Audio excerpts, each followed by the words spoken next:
According to history, the last great pharaoh of Egypt didn't die in battle or by divine decree. He was butchered in his own bedroom by the women who once kissed his ring. Ramesses III ruled the wealthiest land on earth, raised temples to rival the gods, and called himself the guardian of order. Yet the empire he built was quietly decaying, and the most dangerous enemies he faced were seated beside him at dinner. What followed wasn't just a killing. It was an erasure, a deliberate attempt to wipe a king from memory, to steal from him the one thing Egyptians feared losing more than life itself: his place in eternity. Subscribe if you love what I do here, or you just might never come across this channel again. And before we begin, tell me in the comments below, what time is it where you are? Now settle in. Let's unravel how Egypt's most powerful man was undone by palace politics, jealousy, and one very organized harem. If Egypt ever had a man convinced he could outlive time, it was Ramesses III. He didn't inherit a throne so much as an idea, the notion that kings could become gods simply by refusing to be forgotten. When you picture him, think of confidence carved into flesh. Broad-shouldered, chin lifted just so, that polished mask of certainty every pharaoh perfected. To his people, he was a living monument, warrior, builder, protector of a land already ancient when most civilizations were learning how to count. He took the crown around 1186 BCE, when Egypt still dazzled the world. The temples gleamed, the priests chanted, and the Nile, patient as ever, promised the illusion of eternity. But beneath all the ceremony was a quiet truth. Egypt had started measuring its greatness in memories rather than achievements. Ramesses III, however, wasn't the sort to notice decline when he could still stage a parade. He believed that every problem could be solved with spectacle, and ideally, one that included his name carved somewhere visible. So he marched to war. First against the Libyans pressing from the west, and naturally, he won. The scribes wrote poems about his bravery.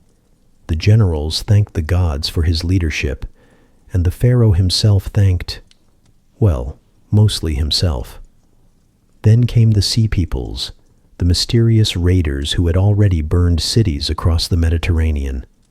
Other kingdoms crumbled before them. Ramesses III built a trap.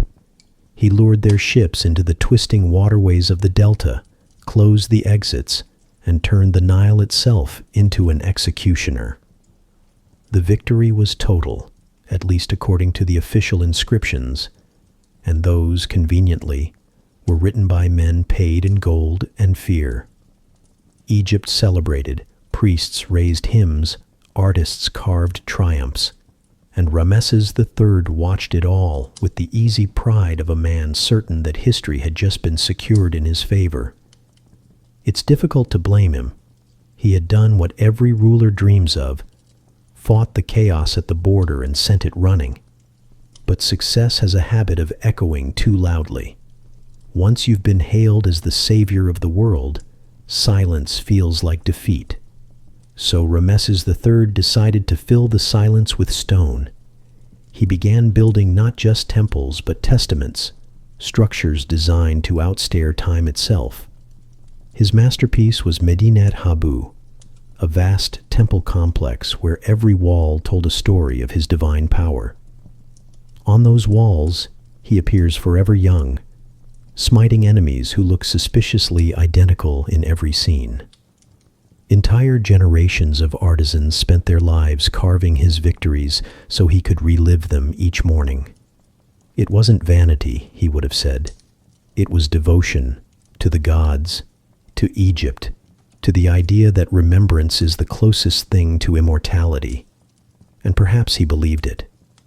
After all, in Egypt, memory was currency. To be remembered was to live again. So he built as if memory alone could hold back the flood of time. The temples glowed with fresh paint, the statues of the gods towered higher than ever, and the pharaoh's own likeness was multiplied until no one could look anywhere without seeing him. There's something endearingly human about that. A divine monarch, terrified of being forgotten, surrounding himself with reminders. If eternity needed a brand manager, Ramesses III was available. Every inscription shouted his names, beloved of Amun, the mighty bull, the one who restores the two lands. Even his palace gates declared his greatness before anyone could knock. To walk through his city was to walk through a carefully curated gallery of one man's self-belief. And for a time, it worked. Egypt looked whole again. Foreign envoys brought gifts, poets wrote verses comparing his rule to the sunrise, and the priests, ever pragmatic, blessed whatever pleased the throne.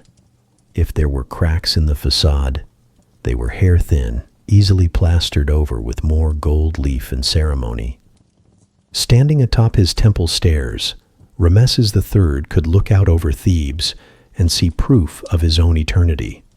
Colossal pylons blazing in sunlight, the Nile gleaming like liquid bronze, obelisks stabbing the sky. The gods themselves might have envied the view. He didn't know it yet, but the very monuments meant to secure his immortality would later testify to his downfall, each one whispering the same quiet irony. The louder you carve your glory into stone, the more fragile it becomes. For now, though, the world was obedient, and the pharaoh was adored. His armies had returned home, his artisans were at work, and his priests told him what every ruler wants to hear, that the gods were satisfied. And perhaps they were. Or perhaps the gods, like everyone else in Egypt, were simply waiting to see what he'd build next. Ramesses III was many things. A warrior, a visionary, a man in love with the sound of his own eternity. But above all, he was a builder, of temples, of legends, of the illusion that control and permanence are the same thing. He wanted to be remembered forever, and he would be, just not in the way he imagined. Step through the palace doors, and the noise of the outside world disappears. The air changes, cooler, perfumed, dense with the faint scent of lotus and myrrh. Here, in the private world of Ramesses III, the sun itself seems to hesitate before entering. You are inside the royal harem, the most exclusive community in Egypt. From a distance, people imagine it as paradise, a collection of the most beautiful women in the land, devoted entirely to pleasing a living god. But that illusion, like so many royal myths, fades quickly once you're inside. The harem wasn't a place of endless romance. It was an institution, a bureaucracy of affection. Every woman here, from noble princesses to foreign concubines, had a title, a duty, a place in the hierarchy. And like every government department in Egypt, it came with paperwork. There were scribes to record rations, stewards to manage estates, guards stationed at every entrance. There were cooks, hairdressers, physicians, musicians. And because this was Egypt, at least 3 priests assigned to ensure the gods approved of the general tone of luxury. The harem even owned farmland. Crops were grown specifically to feed this enclosed kingdom of silk and secrecy. The women might have been confined, but their influence radiated outward through servants, letters, and sons. And yet, for all its splendor, the royal harem was less a home than a gilded maze. Once a woman entered, she didn't leave without permission. The walls weren't just physical, they were social, spiritual, and occasionally political. To become a wife of the god king was to step out of the world and into eternity. But eternity, as it turns out, could be rather dull. Imagine living in a palace so luxurious that even the boredom came gold-plated. Days followed a rhythm of ritual rather than surprise. Morning prayers, elaborate grooming, lessons in music, reading, and etiquette. Then came the long wait, the endless hours between meals, between visits, between glimpses of the man everyone in Egypt called divine. Affection was rationed with the same precision as grain. Even laughter had to be quiet. Walls here had ears, and sometimes those ears belonged to palace officials reporting to the vizier. In theory, the harem existed to keep the royal line pure. In practice, it was an arena where dozens of ambitious women competed for the same impossible prize. A moment of the pharaoh's attention. The older wives knew the rules. They had learned the art of waiting gracefully, of smiling in defeat, of letting their sons' prospects rise and fall without complaint. But the younger ones, the daughters of noblemen, foreign princesses traded for treaties, they still had hope. They still believed charm could outweigh bloodline, that a well-timed glance could secure a future. And somewhere within this intricate hierarchy were the servants, slaves, attendants, musicians, the unseen machinery keeping paradise running. They carried trays, whispers, and secrets with equal skill. The harem, for all its order, thrived on gossip. Every sigh was interpreted, every gift analyzed, every look from the pharaoh dissected like scripture.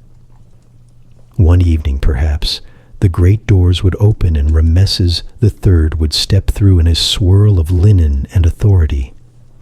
Silence would fall like a curtain. He would greet his principal wife, whoever held that title at the moment, with ritual affection, a gesture designed as much for the gods as for the watching eyes of the court. Then he would sit, surrounded by dancers, music, perfume, the sounds of paradise manufactured on demand. For the women, that visit was everything. A glance meant status. A word could change a son's destiny. And when the pharaoh left, the room filled not with peace, but with calculation. Who had he smiled at? Whose servant he'd spoken to? Whose bracelet he'd noticed? Every gesture became ammunition in a game that had no visible board, but very real consequences. Because beneath the silks and the songs, the harem was not about love. It was about lineage, about which woman's son would carry the blood of gods into the next generation. Every wife dreamed not of romance, but of coronation. The irony, of course, was that most of them would never even speak to Ramesses III again. Their children might be raised in luxury, their names inscribed on fine linen lists, but they themselves would fade into the architecture, background figures in a divine domestic arrangement. And yet, the harem had power. Enormous, quiet power. The women may have been confined, but they had ears in every hall, influence in every conversation. They wrote letters to their families in the provinces, arranged marriages for their attendants, secured posts for their brothers. Every day, alliances were made and unmade, soft power wielded through smiles, favors, and the occasional shared secret.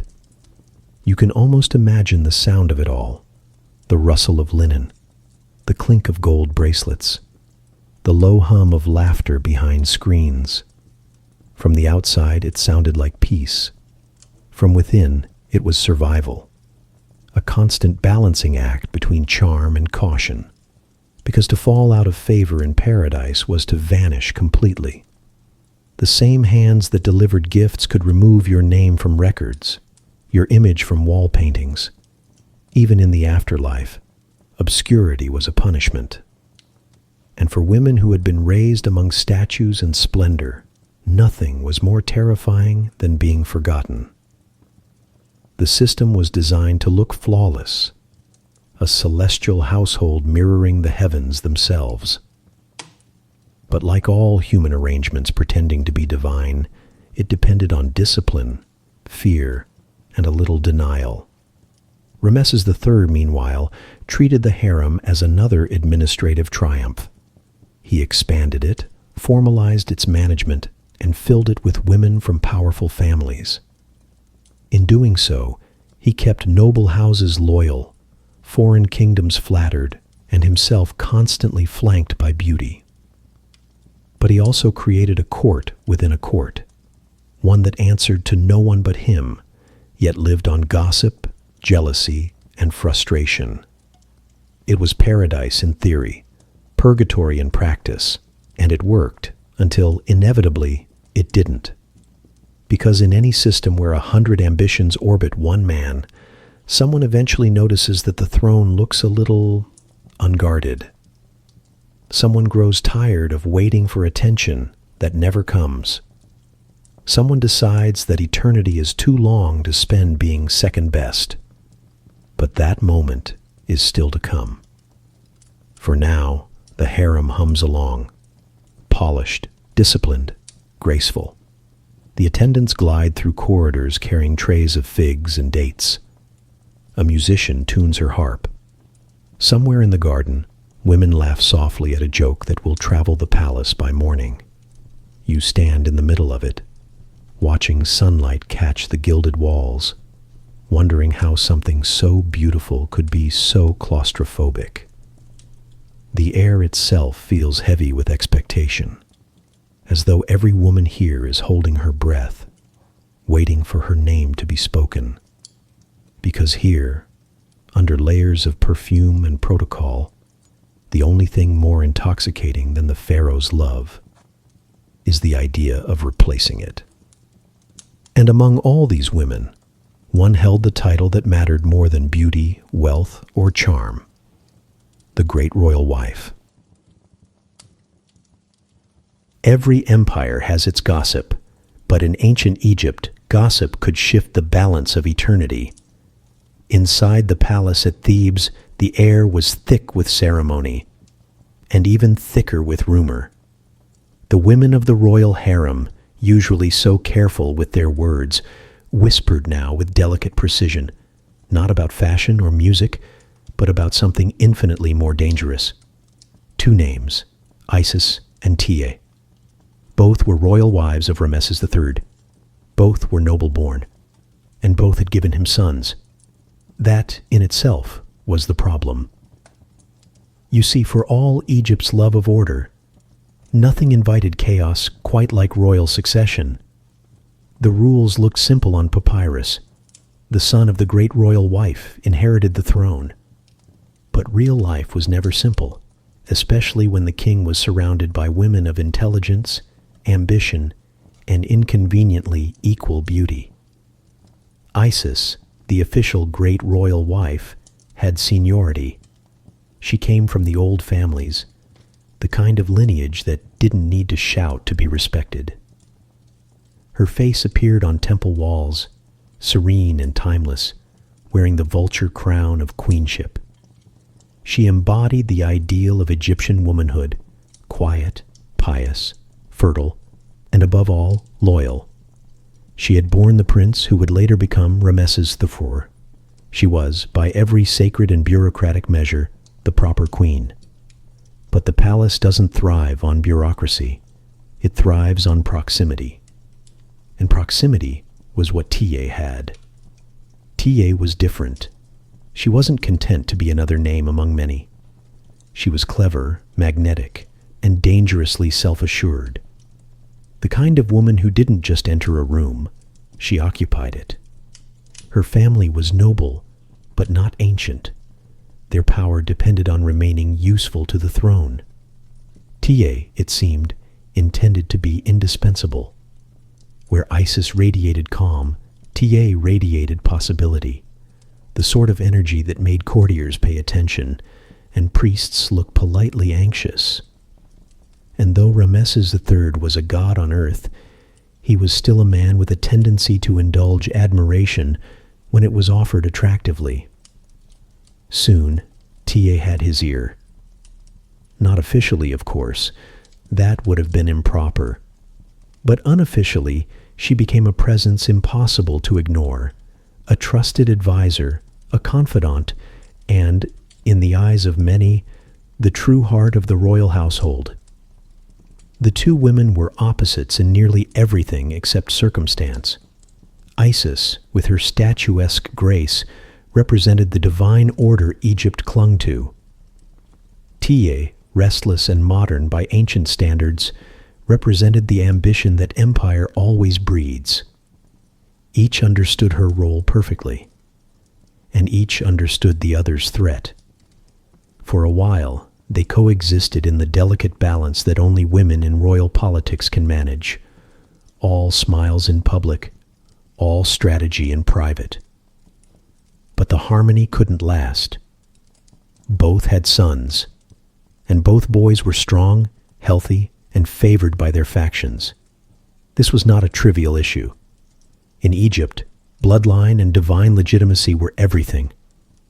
The title son of the pharaoh carried divine implication. To be heir was to be the living future of the gods. And when two sons claim that future, the gods tend to look away politely and let humans sort it out. Now succession required one simple thing: a clear proclamation from the king. But Ramesses III, so decisive in war, so absolute in command, hesitated. Perhaps he thought time would clarify the matter. Or perhaps he simply enjoyed being adored by both factions. Either way, his silence carved cracks in the palace marble. You can almost imagine the royal dinners.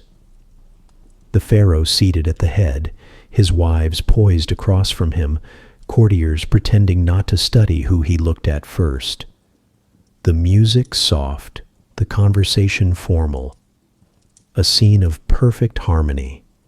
If you ignore the subtle glances and the occasional smile sharpened just enough to cut. And while the king enjoyed the performance, the rest of Egypt held its breath. The priests of Amun wanted stability. The nobles wanted predictability. The guards wanted someone's orders to follow. Everyone agreed that a clear heir was vital. And still, the throne room remained uncomfortably silent on the subject. That silence made its way into stone. At Medinet Habu, the grand temple complex Ramesses III built to immortalize his reign, the inscriptions celebrate his victories, his rituals, his divine favor. Everything except his queen. Where her name should have been carved, there is an empty cartouche. A blank space where eternity was supposed to begin. It's one of the strangest absences in Egyptian art. Pharaohs did not forget to name their queens. Their sculptors didn't miss a spot. The omission was deliberate, a sign of indecision or perhaps of division. And in a culture that worshipped order, a missing name was not a mistake. It was a warning.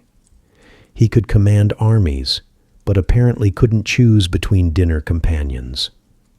The courtiers noticed.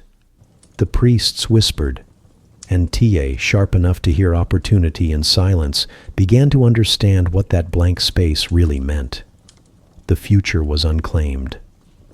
Her son, Pentaweret, was every inch a prince, educated, eloquent, handsome in that self-assured way only favored children manage. She believed he was destined for the throne, not as a gift, but as a correction. The gods, she was certain, didn't make mistakes. Kings did. And if the gods required a little help adjusting their plans, well, she was willing to oblige. We don't yet see her as the conspirator history would later make her. Not yet. At this stage, she's simply a mother watching the slow erosion of her son's birthright. She watches Isis's boy, the official heir, being paraded at ceremonies, while her own is politely applauded, then ushered back into the shadows. And though she smiles, she never forgets. The harem, of course, notices. The musicians, the attendants, the scribes, all sense the quiet rivalry blooming beneath the silk. Isis's camp believes tradition will protect them. Taye's camp believes that tradition is only as strong as the man enforcing it. And their man, for all his titles, seems distracted. Outside the palace, Egypt continues its ritualized calm. But inside, a different kind of religion takes hold, one built not on prayers, but on whispers. To the women, this wasn't just about love or vanity. It was about power wrapped in motherhood, politics disguised as affection. Every lullaby could be a prophecy, every smile a statement of intent. Tia understood something the pharaoh didn't, that history isn't written by stonecutters or priests. It's written by whoever outlasts the others. And in a palace where eternity was everyone's career goal, she was determined to win. So she waited. Waited through festivals and ceremonies, through public smiles and private disappointments, through each small reminder that her family stood one step away from glory and one step closer to being forgotten. The gods, the priests, even the pharaoh himself seemed comfortable with ambiguity. But Tia was not. She had lived too long in the shadow of perfection, watching another woman's son crowned with titles she believed her own child deserved. And somewhere between prayer and pride, her resolve began to harden. The cartouche at Medinet Habu would remain empty, but not for long. If the king refused to choose an heir, then someone else, someone quieter, smarter, and far more patient, eventually would. She thought the world had forgotten her, and maybe it has. Don't let stories like hers disappear again. Subscribe before this one fades from your feed, just like she faded from history. Empires don't usually collapse with a bang. They sigh first, a long, tired sigh that only historians hear clearly. For Ramesses III, that sigh began as a whisper inside the treasury. All those glorious wars, all the parades, all the temples carved in his name. They had one thing in common. They were expensive. The kind of expensive that makes accountants nervous and priests start praying for fewer festivals.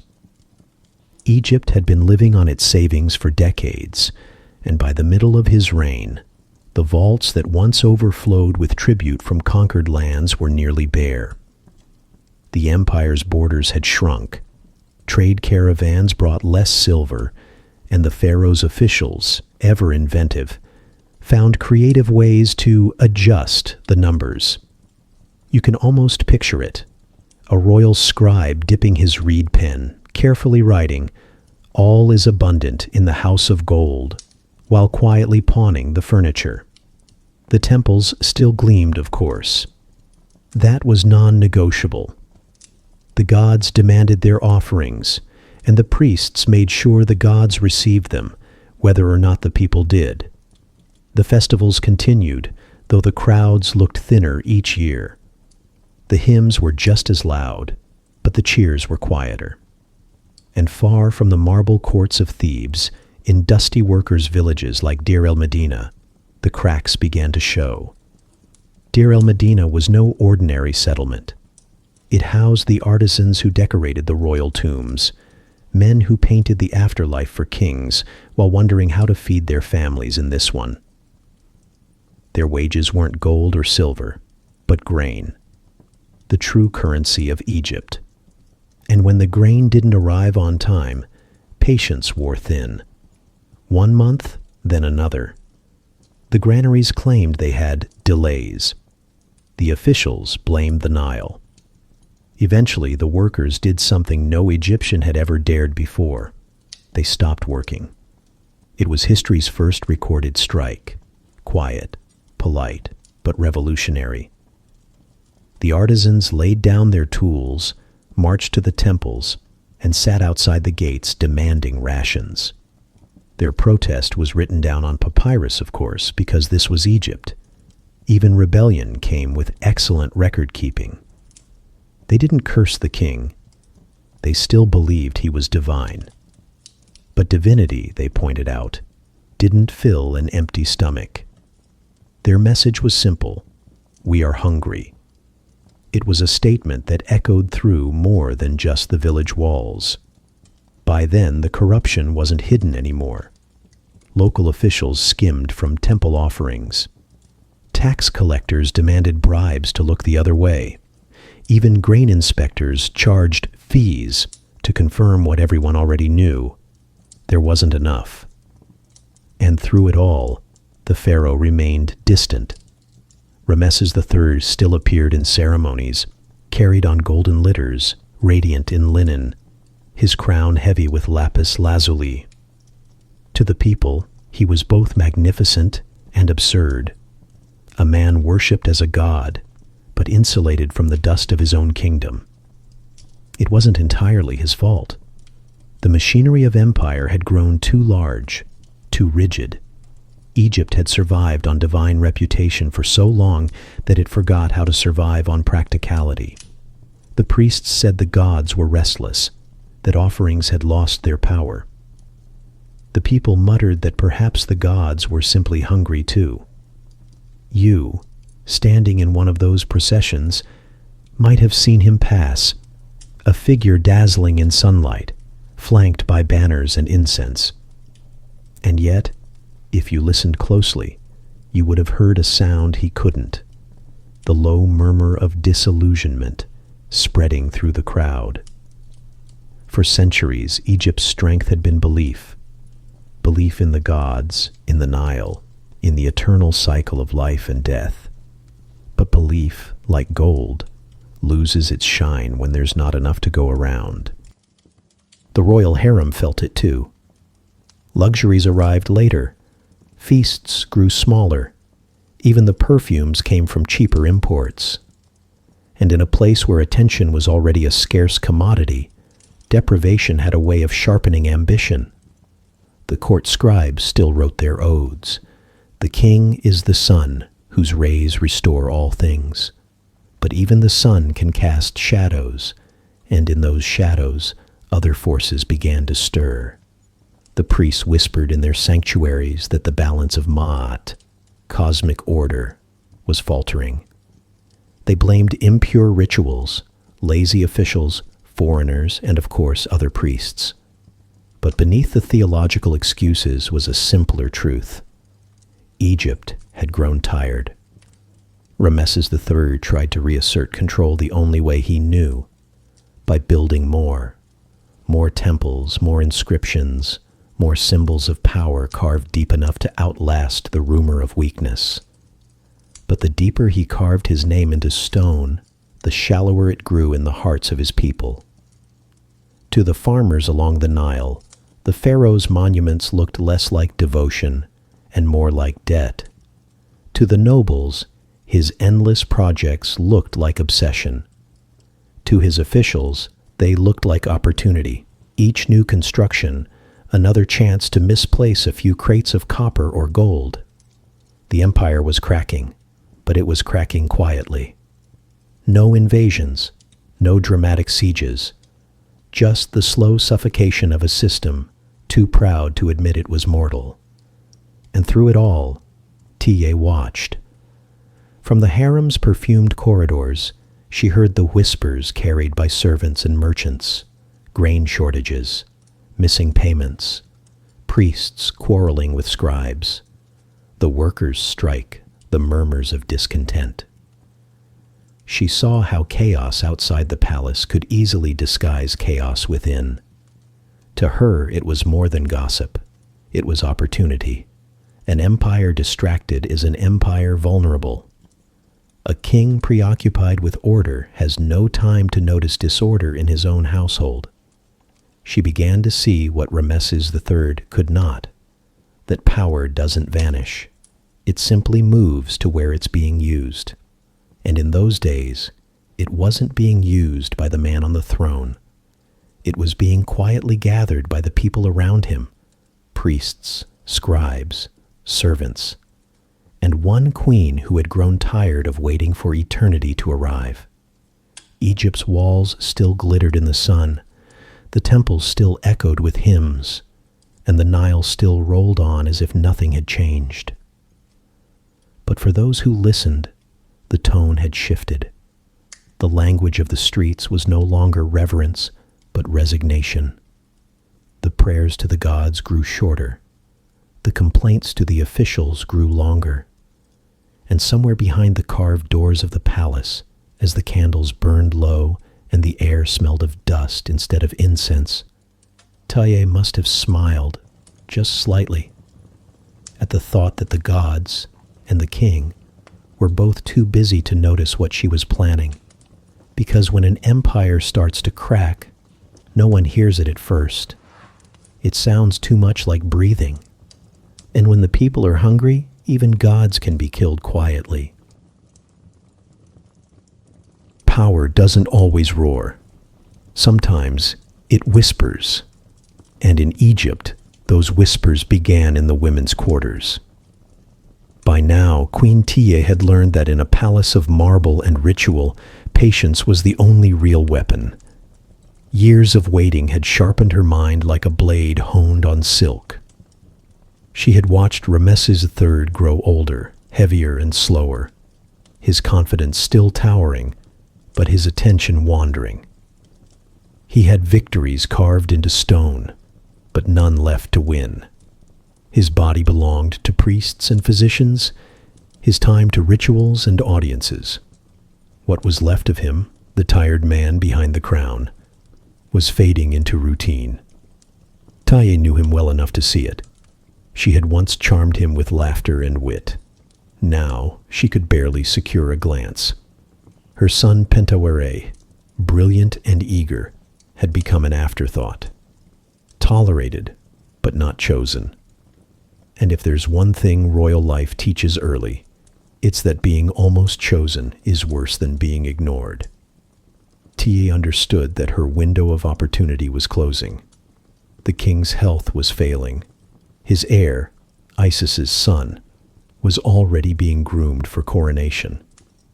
Once Ramesses III died, the crown would pass quietly to the other branch of the family, and T's legacy would end as a footnote. A few lines in a papyrus scroll, a name without a monument. She would not allow that.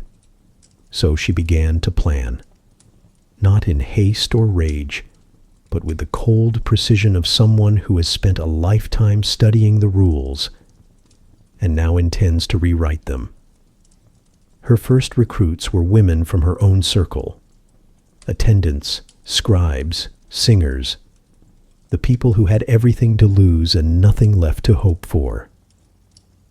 The palace, after all, was full of the forgotten, the ones who poured wine, polished gold, and understood that their fates depended entirely on the moods of their masters. To them, Tiye wasn't just a queen, she was a chance. She started small, whispering questions disguised as complaints. Have you noticed how the guards favor the other wing? Strange, isn't it, that the crown prince receives so many offerings while others go hungry? She didn't need to persuade, only to confirm what everyone already felt, that the palace had become unbalanced, unfair, and perhaps, if the gods allowed it, due for correction. From there, the circle widened. A guard was bribed. A scribe began copying private correspondence for the queen. A steward, one of those meticulous men who handled lists and deliveries, was asked to look the other way now and then. It was treason disguised as administration. Tiye's brilliance lay in her subtlety. She didn't shout orders or make grand declarations. She made it sound like loyalty, as if what she was doing was not rebellion, but restoration. To her followers, this wasn't an assassination. It was divine realignment. Egypt's fate had gone astray, and they were merely steering it back on course. Of course, that's what every conspirator tells themselves before things go wrong. Her plan was as audacious as it was fragile. Kill the pharaoh and place her son, Pentaweret, on the throne. No coups, no public rebellion, just a swift surgical change of divine management. The new king would be declared legitimate, and the transition, in theory, would be seamless, in theory. But Egypt ran on bureaucracy. Even murder required paperwork. Letters had to be written, alliances confirmed, instructions coordinated. And since sending messages by carrier pigeon wasn't exactly an option, Tai relied on the most trusted technology of her age, human couriers. The harem, that carefully guarded fortress of femininity, became the nerve center of the conspiracy. Letters written in elegant hieratic script were folded into cosmetic boxes, perfume jars, even bread baskets. Maids carried them under the guise of delivering gifts to the kitchens, to the guards, to the scribes. A few of these women never returned. A few were caught and quietly reassigned, but most succeeded because no one suspected that danger could wear so much perfume. From outside, the palace still shimmered with divine routine, feasts, ceremonies, festivals. All the while, tiny threads of treachery were being woven beneath it. And Tai, calm and composed, stood at the center of it all. She wasn't reckless. She was meticulous. Meetings were held in whispers during moonless nights. Every name, every promise, every step was rehearsed. Her followers referred to the mission as the Great Plan. It had the gravitas of destiny, the polish of faith, and the fatal flaw of overconfidence. Apparently, all you needed to overthrow a god was good penmanship and excellent timing. Of course, writing letters was the easy part. Killing a living deity required more than human courage, or so they believed. Which is why, as the plans grew bolder, another idea began to creep in. What if the gods themselves could be persuaded to help? The Egyptians, ever practical about magic, saw no contradiction between ritual and rebellion. You could betray a king and still pray for a favorable outcome. And so, Tia's conspiracy, once a matter of strategy and secrecy, began to borrow from the spiritual. It started innocently enough. A wax figure here. An incantation copied from an old temple scroll there. Spells meant to weaken the hearts of men or confuse the judgment of guards. No one called it witchcraft, not yet. It was simply insurance. But Ta understood what she was doing. In Egypt, where religion was politics and politics was religion, to invoke magic against the pharaoh was to challenge the cosmic order itself. It wasn't just treason. It was blasphemy with stationery. And still, she did it. Because the longer she waited, the more she realized how fragile the empire had become. The priests squabbled over privileges, the officials enriched themselves, and the king, her king, remained blissfully unaware, wrapped in the illusion that being divine meant being safe. It was, she thought, almost merciful to remove him. He had ruled long enough. His glory had faded. Egypt needed renewal, and she, conveniently, had a candidate. The plan grew like a vine, quiet, persistent, impossible to uproot once it took hold. Each participant thought they were helping destiny along, correcting some cosmic imbalance. And in a way, they were right. They just didn't know that destiny tends to collect interest. Ta must have told herself that it would be quick, a single night of chaos followed by restoration. A little blood to buy a better future. She probably even believed that her gods would understand. But the gods, as Egypt would soon learn, have a cruel sense of humor, and before long, her great plan would need more than penmanship and whispers. It would need magic and murder. In ancient Egypt, there was no word for superstition. There was only Heka, the invisible force that shaped reality itself. To the Egyptians, magic wasn't a trick or a hobby. It was part of the operating system of the universe. The gods used it to create the world, priests used it to maintain balance, and ordinary people used it to survive. If prayer was asking politely, Heka was negotiation, and in the right hands or the wrong ones, it could move mountains or kings. Tie knew this well. For years, she'd watched the temple rituals, the amulets, the charms tied around infants and buried with the dead. She understood that in Egypt, faith and power were inseparable, and that those who could manipulate both could rule anything. So when politics began to wobble and whispers of rebellion needed something stronger than courage, she turned to the oldest form of persuasion known to humankind: magic. The palace, of course, had rules. There were spells only priests could speak, books only scribes could open, and rituals only the king could authorize. But rules, as Tai had learned, are really just suggestions written by people who think they can't be overthrown. Her conspirators began to look for knowledge that wasn't meant for mortal hands. Some of it came from temple servants, men and women who had spent years copying sacred texts and had learned that a well-placed favor was worth more than obedience. Others came from palace scribes, coaxed with promises of gold, promotion, or affection. Slowly, fragments of forbidden text began to appear: prayers for power, invocations for protection, and, most dangerously, incantations that could weaken the will of another human being. They were written in delicate hieratic script, rolled into small scrolls, and smuggled into the women's quarters inside jars of unguent and perfume.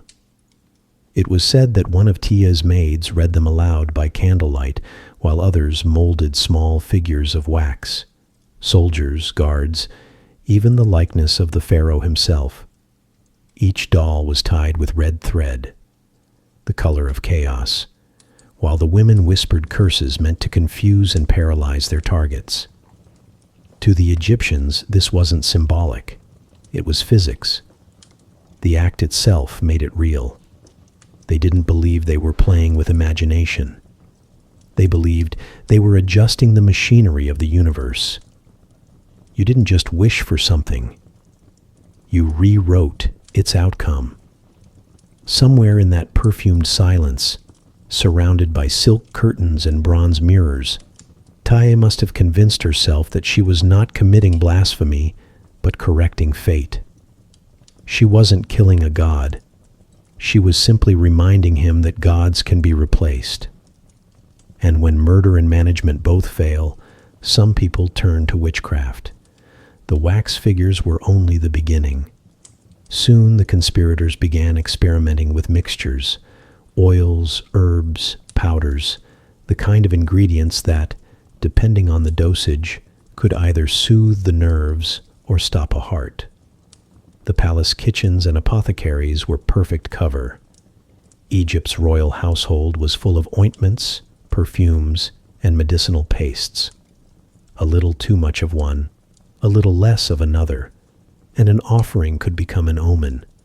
The deeper Tia's faction went, the more daring they became. They began invoking names of gods normally reserved for priests, names whispered in dark corners, because even speaking them aloud was thought to disturb the divine balance. It wasn't rebellion anymore. It was theology with consequences. But in Egypt, belief had a way of legitimizing itself. If you truly believed that your cause aligned with the gods, then even treason felt like ritual. To T, magic wasn't evil. It was ancient authority, older than kingship itself. After all, the pharaoh claimed his power from the gods. He didn't own it. And if he no longer ruled in harmony with Ma'at, the sacred balance, then perhaps the gods were simply looking for a new partner. The harem, once a place of idle luxury, had transformed into something else entirely, a laboratory of faith and fear. By day, the women practiced music and weaving. By night, they whispered spells and pressed wax between their fingers. And yet, they were careful. No loud rituals, no dramatic gestures. This wasn't the sort of magic that came with lightning and thunder. It was quiet, the kind that worked slowly, invisibly, through suggestion and symbol, the kind that didn't need to be seen to be believed. Servants claimed that the air in Tie's wing of the palace began to feel different, thicker somehow, as if the walls were listening. Candles burned unevenly, mirrors cracked without reason. Of course, that's what servants always say after the fact. History loves omens. People love retroactive prophecy. But there's no denying something changed. The conspiracy had crossed a threshold from political to spiritual. And once faith joins the game, reason usually leaves the room. The priests, ever sensitive to disturbances in Ma'at, began muttering that the king's enemies were dabbling in forces beyond mortal control. They weren't wrong. They just didn't realize how close to home those enemies already were. Each new spell, each new wax figure gave the conspirators courage. They began to believe that the gods were with them, that every flickering candle, every lucky coincidence was divine approval. And why not? They were winning small victories every day, secrets passed undetected, letters delivered safely, suspicions evaded. Confidence, like candlelight, tends to grow just before it burns out. Still, Tie must have felt the thrill of it. That intoxicating blend of fear and purpose that makes humans believe they're destined to succeed. Perhaps she even prayed, not for forgiveness, but for efficiency. The line between devotion and delusion has always been thin. And yet, there's a strange symmetry to it all. Ramesses III built temples to prove his power. Tie stole magic to prove hers. He sought eternity in stone. She sought it in secrecy. Both believed the gods were on their side, and both would be wrong. By the time the wax melted, Egypt's fate had already begun to set. If you were going to murder a god, you might as well pick a beautiful night for it. And Tie did. The plan was set to unfold during one of the most sacred celebrations in the Egyptian calendar, the beautiful festival of the Valley. It was the festival of remembrance, when the living crossed the Nile to visit the dead. Families would travel to Thebes, carrying flowers and food to the tombs of their ancestors. The air filled with hymns, perfume, and the quiet murmur of prayers rising like smoke into the twilight. By day, it was a time of joy, a reunion between worlds. By night, it was a spectacle of faith. Lanterns floated down the Nile like stars fallen to earth. Musicians played from boats that swayed gently on the water. The temples glowed with torchlight as priests led processions through the necropolis, calling on the spirits to bless the land once more. And in the heart of the city, inside his palace of painted columns and cedar beams, the living God slept beneath murals of eternity, unaware that eternity was sharpening a knife. There was a strange irony in it all. The festival celebrated remembrance, but Tie's plan was to erase a name. While priests chanted the spells to keep the dead alive in memory, her conspirators prepared to make the most powerful man in Egypt disappear. Timing was everything. The festival drew crowds from across the empire, pilgrims, nobles, guards, servants, and strangers. The palace was busier than usual, full of distraction. People were too busy rejoicing to notice the small things. A guard missing from his post, a door left slightly ajar, a servant walking briskly with a tray that didn't smell like food. It was the perfect night for something terrible to hide in plain sight. Tia's network had been preparing for weeks. Her letters had reached their destinations. Her promises had been made, her bribes distributed, her loyalists positioned. Even the guards on duty that night had been handpicked, or, in some cases, quietly persuaded to drink a little more wine than usual.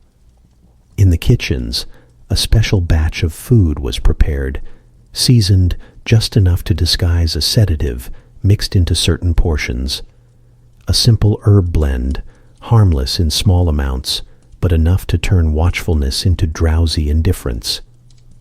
The conspirators didn't need courage. They needed silence. They didn't need to fight their way to the king. They only needed him undefended. You can almost see it. The palace corridors washed in golden torchlight. The rhythmic echo of sandals on polished stone. The hum of distant singing drifting in through open courtyards. A breeze from the Nile carrying the scent of lotus, incense, and river dust. Somewhere deep inside, a door creaks, faintly enough to blend with the music. A shadow moves, and another follows. Tia herself wouldn't have been present. She was too valuable to risk.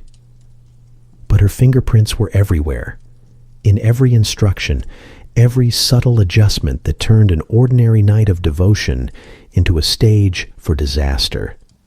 Each conspirator knew their role. One was to ensure the king's guards were absent from the antechamber. Another was to replace the knight's wine jugs with their modified counterparts. A few others were to prepare the signals, an extinguished torch here, a whispered phrase there, all perfectly timed to converge when the palace fell quiet. And it did grow quiet eventually. The festival sounds faded as the city drifted into sleep. The priests returned to their sanctuaries. The last lanterns on the Nile burned down to faint orange dots. Inside, the God King rested beneath ceilings painted with stars. His room glowed with soft lamplight. On the walls, carvings of the gods protected him. Isis spreading her wings, Osiris watching from the shadows, Anubis guarding the threshold. Everything in that chamber was designed to ensure his safe passage into eternity, someday. But that night, eternity decided to arrive early. The conspirators waited for the moment when ceremony met exhaustion. They moved carefully, quietly, almost reverently. To kill a man who was considered divine required a special kind of composure. It wasn't rage that guided them now.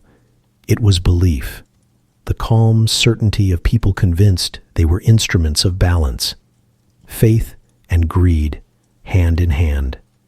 That's the thing about Egypt. Even treason was conducted with religious dignity. Every crime was a ritual, every betrayal a kind of prayer. They said the first sound to break the silence was the hiss of fabric, a curtain brushing against a body as someone passed too close. Then the soft scrape of metal. Then nothing. Not even the gods interfered. When faith and greed meet in candlelight, the gods usually look away. The king never cried out. Some believed he woke for a moment, that his eyes opened just long enough to see the figures above him, familiar silhouettes blurred by lamplight. Others said he never woke at all. The details, of course, were lost in the centuries that followed. But what's certain is this: in that room, on that sacred night, the divine line of Egypt was severed. The God King's pulse, the rhythm that had guided his empire, stopped. And outside, the festival continued, oblivious. Boats drifted past the glowing tombs. Families laughed and drank, singing songs of renewal and remembrance. No one knew that the man they prayed for was lying cold behind a door they'd never be allowed to open. It's possible that Tia slept soundly that night, believing her plan had worked. that the dawn would bring her son to the throne and restore the order she had so carefully reimagined. It's also possible she stayed awake, listening for footsteps in the corridor, waiting for news that would never come in the form she expected. Because power is never that simple. Kings don't just die, they echo. And in Egypt, echoes have a way of lasting millennia. When morning came, the Nile shimmered as though nothing had happened. The priests began their chants again. The sun rose over the temples, faithful and indifferent. But deep within the palace, servants whispered, guards searched, and one by one, the conspirators realized that killing a god was not the same as replacing him. The pharaoh was dead, but the empire was very much alive, and soon it would start asking questions. The pharaoh is gone, but his story still breathes through the cracks of history. Don't let it fade into silence again. Subscribe, or this tale will vanish the same way he did. The night had done its work. When the palace awoke, nothing seemed unusual at first. The servants moved as they always did. The priests began their morning prayers, and the Nile rolled on, indifferent as ever. But somewhere behind the palace doors, the heartbeat of Egypt, that slow, divine rhythm that kept the kingdom alive, had gone quiet. The god-king was dead. No heralds announced it. No trumpets mourned. For a few precious hours, the palace lived in denial, but word travels faster than ceremony, and whispers soon carried through the courtyards. A fall, some said, a fainting spell. Others swore they saw blood. What happened in that chamber would remain hidden for 3,000 years. The conspirators vanished into silence, the servants swore their oaths, and the priests took over. Their job was not to question, only to preserve. The embalming of a pharaoh was the most sacred act in Egypt. His body wasn't just a corpse. It was a vessel for eternity, the anchor that kept his soul, his Ka and Ba, tied to the world of the living. And so, while the palace trembled with uncertainty, the embalmers did what they always did. They set to work. They washed him in palm wine and Nile water. They packed his body with resins and salts. They wrapped him in layers upon layers of linen, each fold sealed with ritual words. But this time, something was different. The embalmers found a wound that shouldn't have been there. Across the king's neck was a deep gash, clean, deliberate, and final. The kind of wound that doesn't happen by accident. It had been cut so deep it reached the vertebra, slicing through muscle and bone with surgical precision. Whoever had wielded the blade knew exactly what they were doing, and yet, curiously, the embalmers didn't hide it. Instead, they treated the wound with care, inserting a protective amulet of Horus eye shape made of red carnelian directly into the cut, as though trying to heal it for the afterlife. Because even in death, a pharaoh's body had to be made whole again. The gods could forgive treason, perhaps, but a broken body might confuse the soul on its way to paradise. And the last thing anyone wanted was an angry king wandering the afterlife, looking for his missing throat. It was a delicate irony. The healers prepared his corpse more carefully than the conspirators had planned his death. For centuries afterward, the truth remained locked beneath layers of linen and time. When his mummy was first discovered in the late 1800s, archaeologists were puzzled.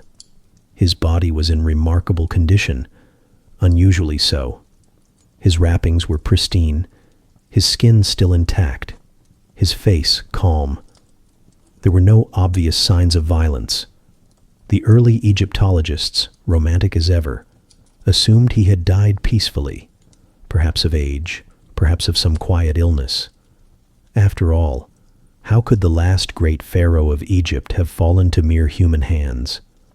But Egypt has a sense of humor about its secrets.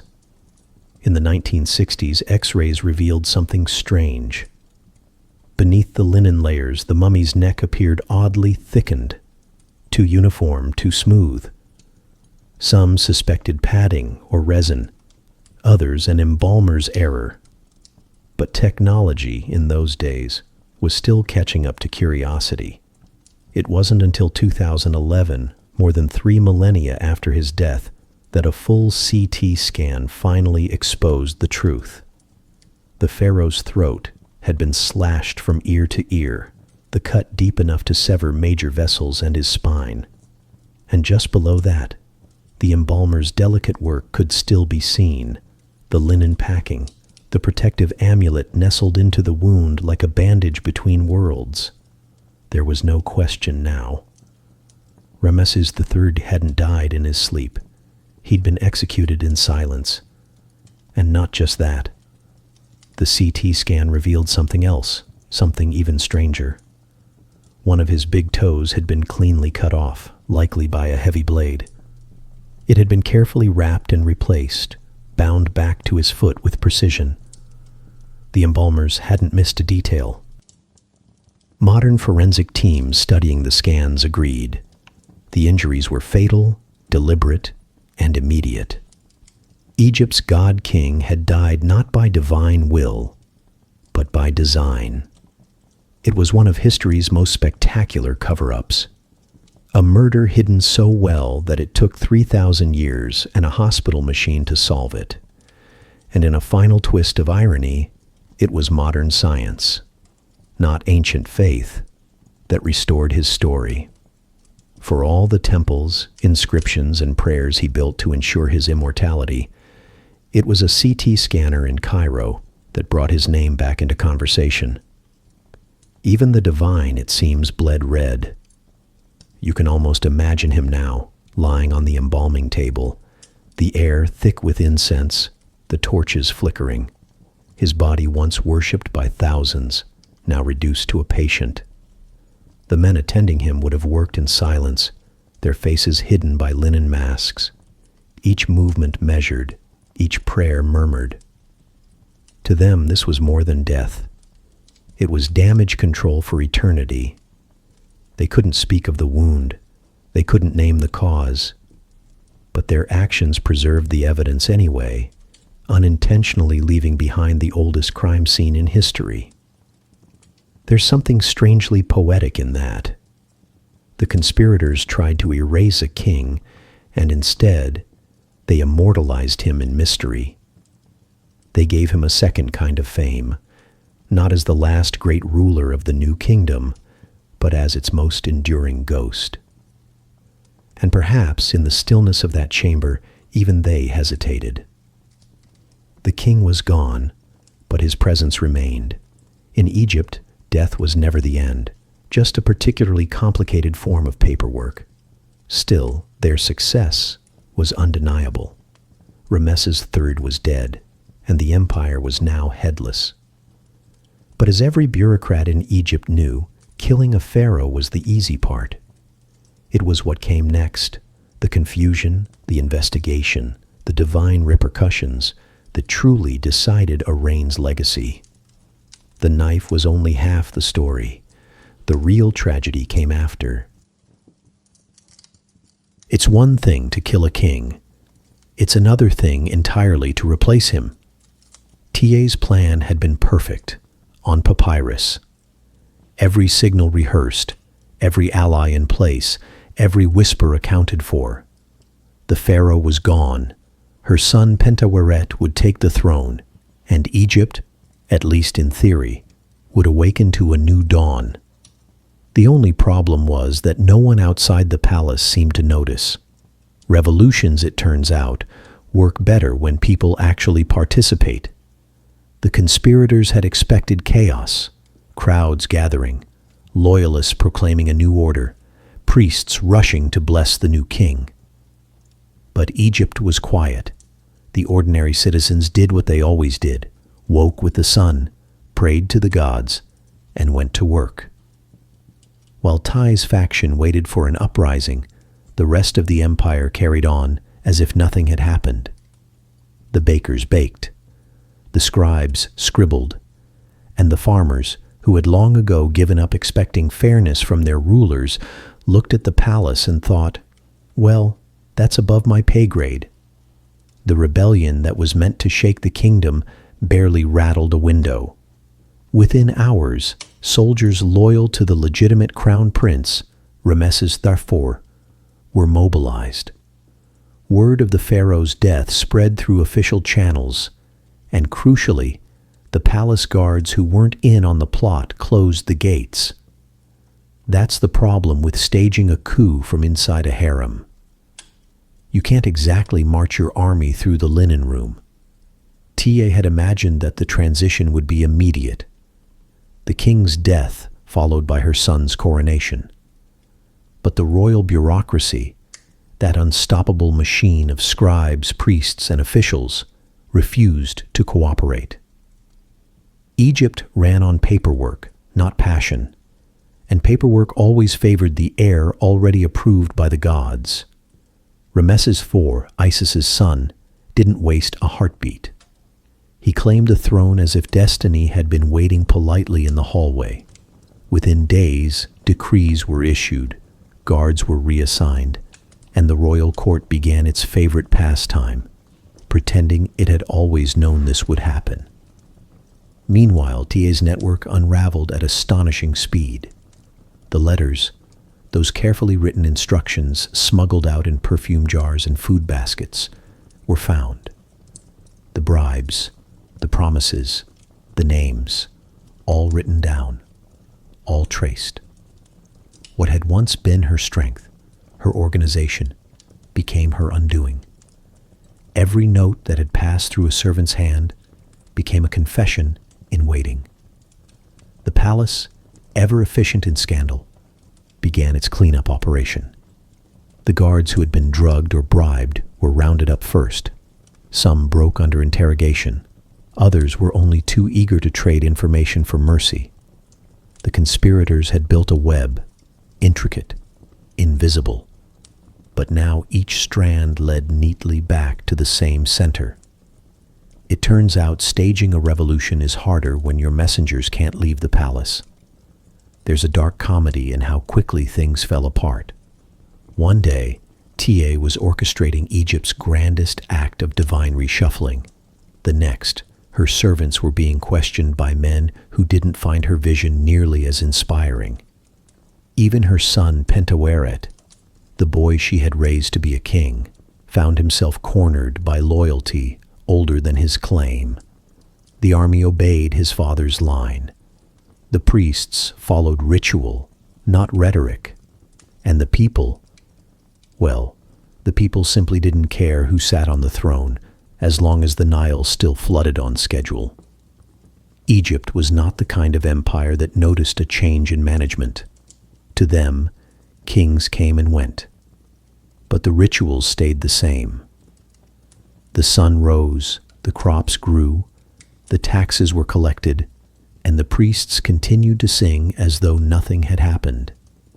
The conspirators had counted on passion to ignite the nation. They got apathy instead.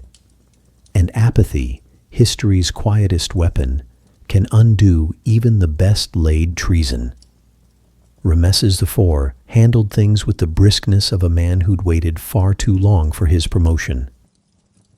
He ordered an investigation, swift, thorough, and by Egyptian standards, impressively dramatic. He didn't rage or threaten. He simply opened the archives, called in the officials, and let bureaucracy do the killing for him. Within days, the palace scribes had produced detailed lists of names.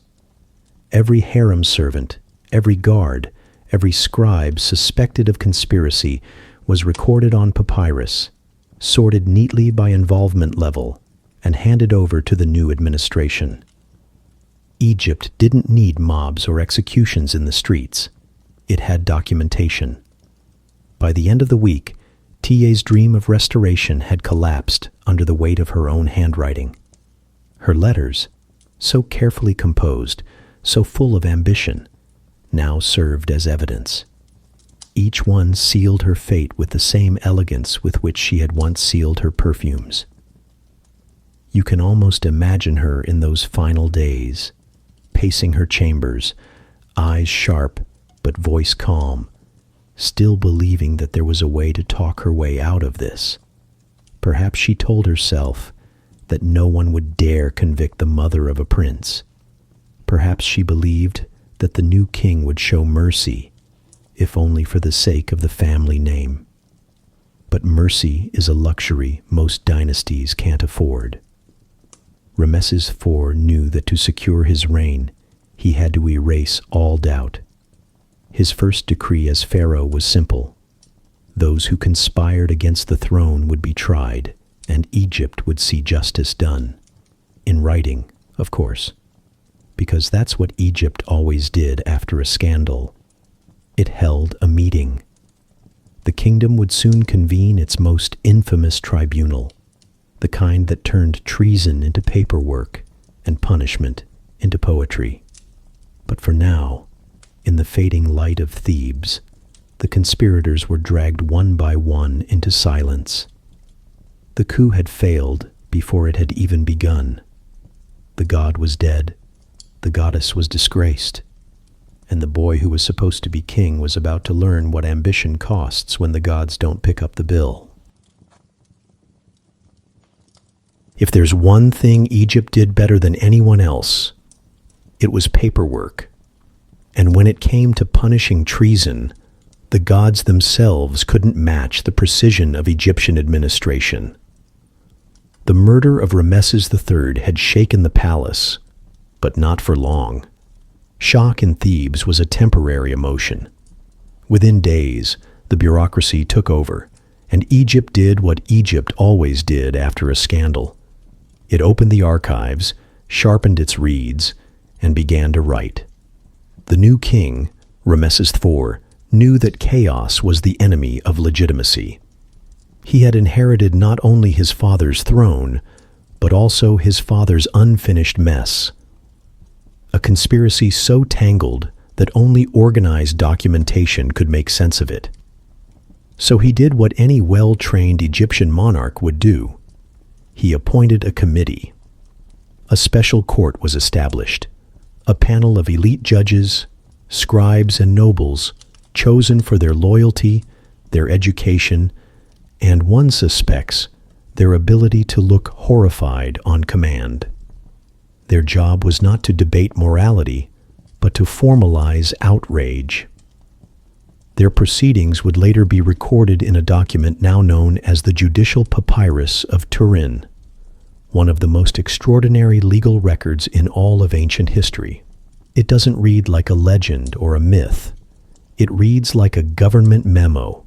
It lists names, ranks, accusations, confessions, and sentences. A full account of how a divine monarchy cleans up its own crime scene.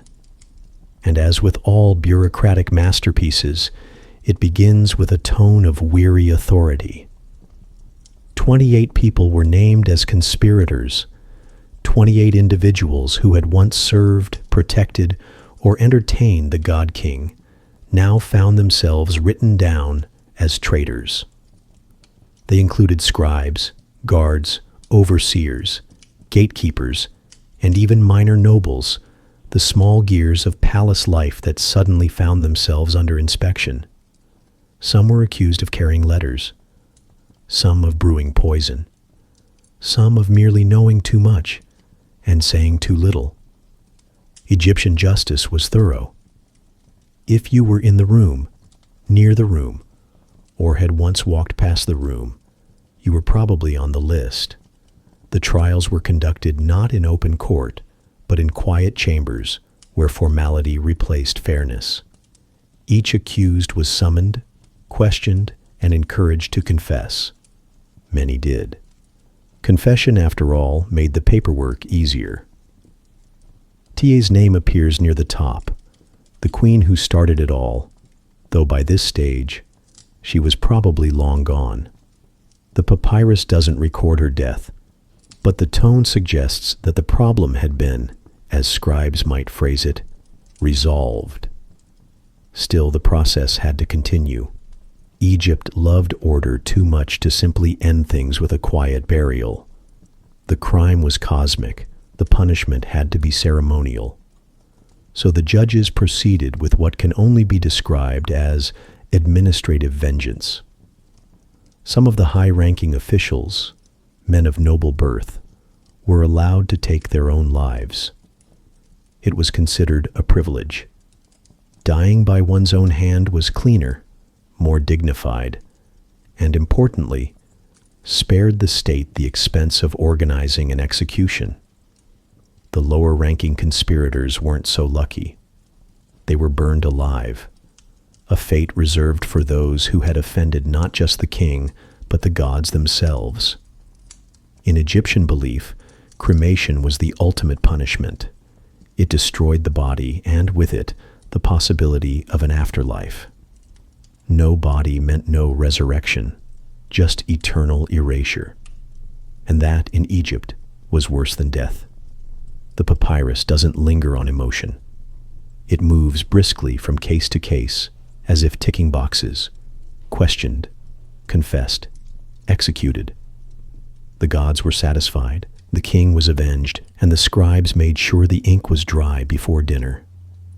But the story doesn't end there. Even the judges, those high priests of protocol, couldn't resist human nature. Somewhere amid all the solemnity, discipline gave way to curiosity, and curiosity to scandal. Several of the judges, according to the papyrus, became a little too familiar with the women they were interrogating. Whether it was pity, attraction, or boredom, history doesn't say. What it does say is that when the new pharaoh found out, he was not amused. The verdict was swift and anatomically specific. Their ears and noses were cut off. The ancient Egyptian version of losing your credentials. It was a punishment that carried poetic efficiency. Those who had listened too much and spoken too freely lost both privileges. Egyptian justice was equal opportunity. It punished poor decisions and poor self-control alike. In the end, the judicial papyrus of Turin reads less like a tragedy and more like an audit. Every name accounted for, every confession catalogued, every sentence precise. There's no drama, no moral debate, just the calm rhythm of civilization tidying up after itself. If you listen closely to the tone of the document, you can almost hear the sigh of the scribes as they worked. A kind of bureaucratic weariness that transcends centuries. It's the same tone you'd find in any office report today. That mixture of irritation and relief that comes from closing a particularly exhausting case file. But beneath the formal language lies something deeply human. Fear, loyalty, guilt, and above all, the absurdity of trying to impose order on chaos. For Egypt, this wasn't just about punishing a few disloyal servants. It was about restoring Ma'at, the divine balance of the universe. The pharaoh's murder had disturbed the cosmic scale. Every punishment, every stroke of ink, was meant to tip it back toward harmony.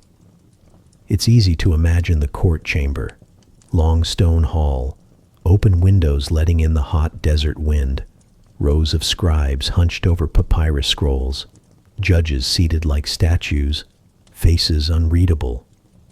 Outside, the city carries on as always, markets bustling, priests chanting, the Nile drifting by as if unimpressed. Because that's the secret of empire, it rarely stops to mourn its rulers. The machinery of Egypt was too old, too vast, and too accustomed to survival. One pharaoh's death, no matter how scandalous, was a ripple in the Nile. The river absorbed it, the priests explained it, and the scribes recorded it. That was how eternity maintained its schedule. And when the trials finally ended, when the scrolls were sealed and stored in the archives, Egypt did what all great bureaucracies do when it finishes destroying lives. It took a deep breath and filed everything neatly under completed business. The names faded from memory. The ink dried. The gods resumed their silence. But one name in the scroll draws more sympathy than the rest. The prince who paid for his mother's ambition. His name lingers in the papyrus, waiting for someone to remember it. Be that someone, subscribe before history forgets him again. Every great tragedy needs a final act, and this one belonged to the prince who never got to be king. His name was Pentaweret, though Egypt tried its best to forget that. He was the son of Tiye, the boy for whom the whole conspiracy had been written, rehearsed, and ruined. Born into privilege, raised on the promise of destiny, and destroyed by a plan he didn't quite control. History rarely bothers with the second sons of great men. They usually end up as background noise, the ones who almost mattered.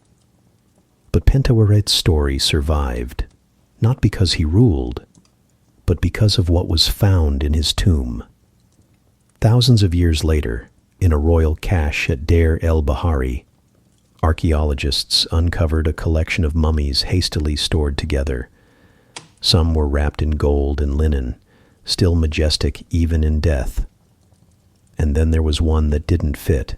The body was unwrapped in 1881. What emerged made the archaeologists recoil. The man's skin was reddish-brown, leathery, almost too human. His mouth hung wide open, not in peace, but in a frozen scream. His face twisted upward, his hands clenched, his body drawn tight as though he had died in pain or fear. And instead of being wrapped in clean white linen, his corpse was bound in goatskin, a material considered ritually impure in ancient Egypt. That alone was enough to signal disgrace. Goatskin was used not to honor the dead, but to isolate them, a warning label for the afterlife. The embalmers had done their job reluctantly. He had been preserved, yes, but without ceremony, without love, and most tellingly, without a name. On his coffin, there were no hieroglyphs, no prayers, no titles. Just the plain mark of shame, anonymity. The modern team cataloging him called him Unknown Man E. For decades, no one could say who he was. Some thought he was a foreign enemy, others, a prince who had fallen out of favor. But the truth took time, and science, to speak. In 2012, nearly 3,000 years after his death, a team of geneticists ran a DNA comparison between the mummy of Ramesses III and the screaming man wrapped in goatskin. The results were conclusive. The two were father and son. And suddenly, the fragments of history rearranged themselves into something heartbreakingly clear. The boy who had conspired to take his father's throne was lying next to him, forever. It was, in its own morbid way, poetic symmetry. A father murdered by those he trusted most. A son executed for trying to take his place. Two lives ended in the same breath of history, one embalmed in reverence, the other in disgrace. Egyptian justice had a knack for finality. According to the judicial papyrus, one of the conspirators, the son of the king, was found guilty but not executed publicly. Instead, he was given a choice, the same grim courtesy granted to nobles. He was permitted to take his own life. The records say only that he caused himself to die. No details, no ceremony. Just that quiet, official phrasing, neat, detached, and chilling. For centuries, historians debated what that meant. Then forensic science answered. When Unknown Man E was examined, his organs were still intact, a clue that his mummification had been rushed. His lungs and stomach were not removed, suggesting he had not been embalmed in the royal workshop. In his throat and chest, Traces of plant-based toxins were found, possibly hemlock or cyanogenic compounds from local plants. Some believed he had been made to drink poison.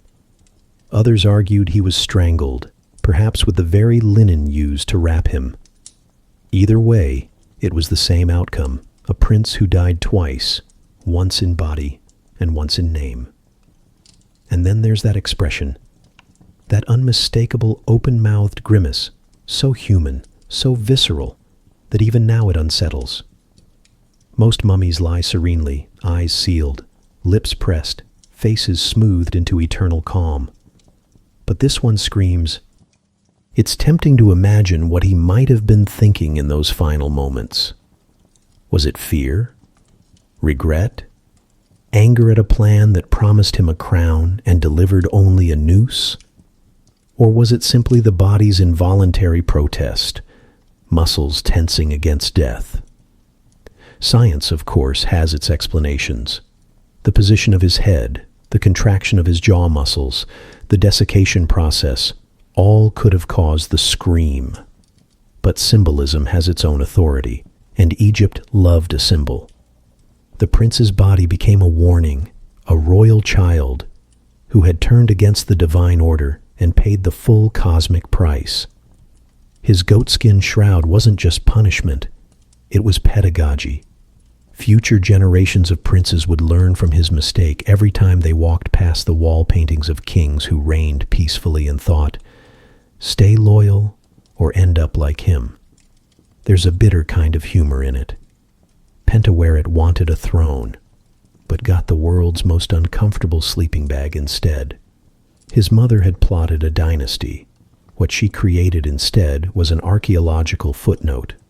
Her son, the heir of her ambition, became the most infamous mummy in history, not for his reign, but for his silence.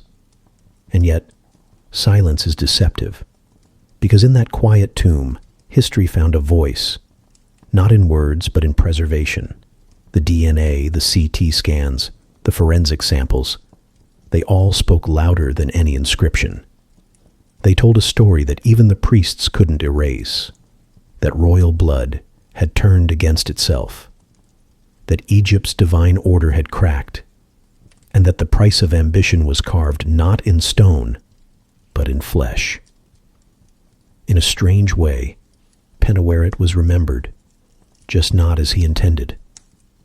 He became a case study, a museum exhibit, a grim fascination for future generations who would gaze at his twisted face and wonder what kind of world could create such tragedy inside a palace of gold. Egypt forgot his name, but not his lesson. Ambition never sleeps peacefully, because power, once tasted, leaves an aftertaste, and those who crave it most rarely live long enough to enjoy it. Even now, if you stand before his display case at the Egyptian Museum in Cairo, you can still feel that strange tension, pity and awe, disgust and curiosity. You're looking at a man who tried to bend eternity to his will, and instead became its permanent exhibit. Time, ever patient, got the last laugh. And perhaps, somewhere in that dark corner of history, Pentaweret knows that his father's name was carved into monuments and his own into anatomy reports, that his family built temples for eternity, and yet he's remembered because his jaw wouldn't close. In the end, the boy who would be king became the mummy who couldn't stay quiet, and through him, Egypt whispered one final truth, that no crown shines forever, and even gods must learn how to die twice. In ancient Egypt, death was rarely the end. It was more of a career change. The Egyptians believed that as long as your name was spoken, your soul endured. Your tomb was your afterlife address. Your statues were your backup copies. A person only truly died when the last person forgot them, which makes what happened to Queen T the most merciless punishment imaginable. For all her ambition, all her plotting, all her faith in legacy. She didn't just lose her throne, she lost her existence. No tomb bears her name, no monument shows her face, no priest ever recited prayers for her journey through the Duat, the underworld. She vanished so completely that for centuries Egyptologists weren't even sure she'd existed at all. Her name, once whispered in luxury, was scraped off stone with cold precision. The artisans who had once painted her likeness were ordered to destroy it, not in rage, but in procedure. Because this wasn't revenge, it was administration. Egypt, after all, was the world's first great record-keeping civilization. If someone displeased the throne, they didn't need to be defamed. They just needed to be deleted. It's a peculiar irony. The empire that invented immortality also perfected erasure. For the Egyptians, erasing a name was a spiritual death sentence. It denied a person entry into the afterlife, cut them off from the cycle of rebirth, and condemned them to a kind of eternal invisibility.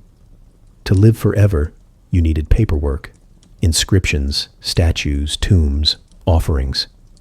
Without them, you were as good as unmade. And so Tiye, once a woman of unimaginable privilege, became a non-person. Her family, those still loyal to the new pharaoh, Ramesses IV, had no choice. Her memory was poison, her name a liability. They didn't erase her out of cruelty. They did it out of political hygiene. In Egypt's divine monarchy, legitimacy was a fragile illusion, part theology, part bureaucracy. If the public suspected that a royal woman had conspired to murder a god, it wasn't just scandalous, it was cosmically destabilizing. The entire foundation of divine kingship depended on the belief that the royal bloodline was pure, chosen, and unbreakable. So they broke her name instead. Somewhere in a quiet chamber of the palace, an official scribe probably received the order. He dipped his reed pen into ink and began to write the royal decree, formal, sterile, and final. Her titles revoked, her images removed, her lineage struck from the royal lists. Perhaps a team of stonecutters arrived later at her temple reliefs. They didn't destroy the scenes. They just erased her from them. A careful chisel here, a smooth scrape there, her face gone, her hieroglyphs blank.